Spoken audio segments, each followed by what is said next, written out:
Welcome to Embrace Yourself. My name is Kim, and today I'd like to demonstrate a fascial release using two of my favorite tools. They're known as the fascia blasters.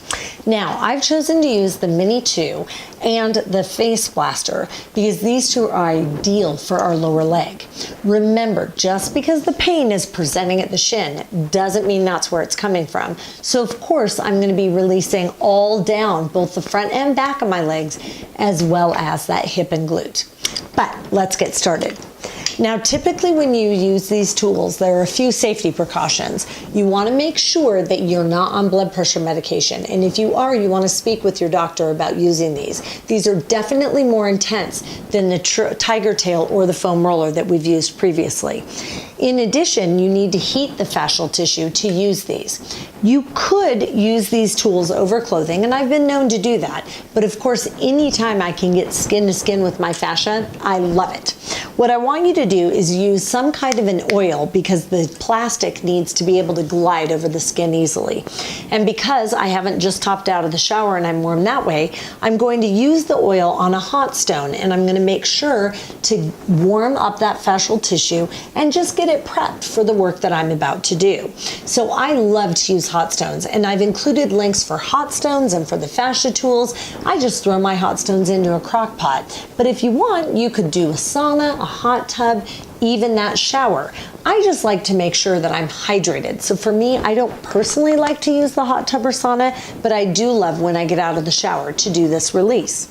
Now from here, I'm going to prep my tissue using the Mini 2. So I start lightly and I just go up and down on the leg. Now remember, a shin splint is caused by the anterior tibialis, which is our front shin muscle, basically getting overly fried. It's overworked and there's strain, there are adhesions on it, and so it's starting to really get irritated and it becomes painful to run.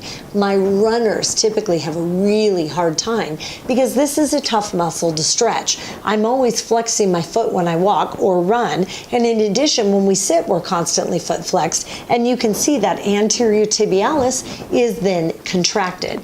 Now, I want to make sure that I do both sides of my lower leg in addition to my anterior tibialis. So those are known as your fibularis muscles. And I just go up and down on both sides of the leg. And then from here, what I want to do is I'm just making sure I'm just gently getting into it. Now, some people have said to me that it feels really nervy when they first start doing this.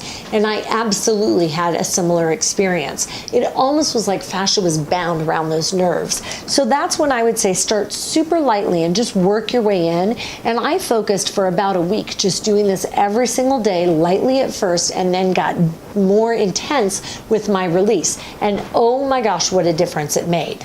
Once I do that, I can start to use my face blaster.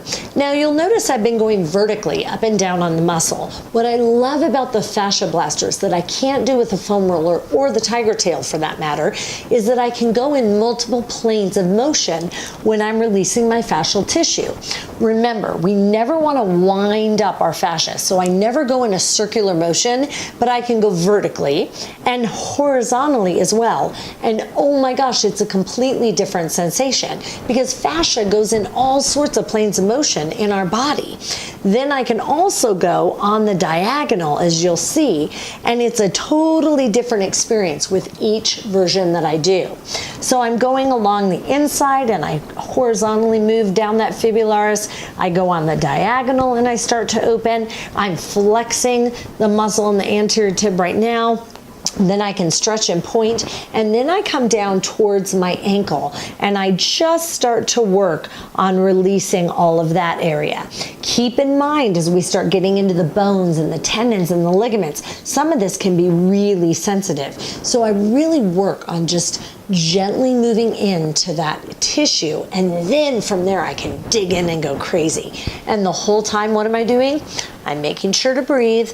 I'm making sure to ask my fascia to release the trauma, release the physical and emotional traumas that are stored there. Because if you think about it, if you've ever had an injury, not only is it physically traumatic, but it's incredibly emotionally traumatic.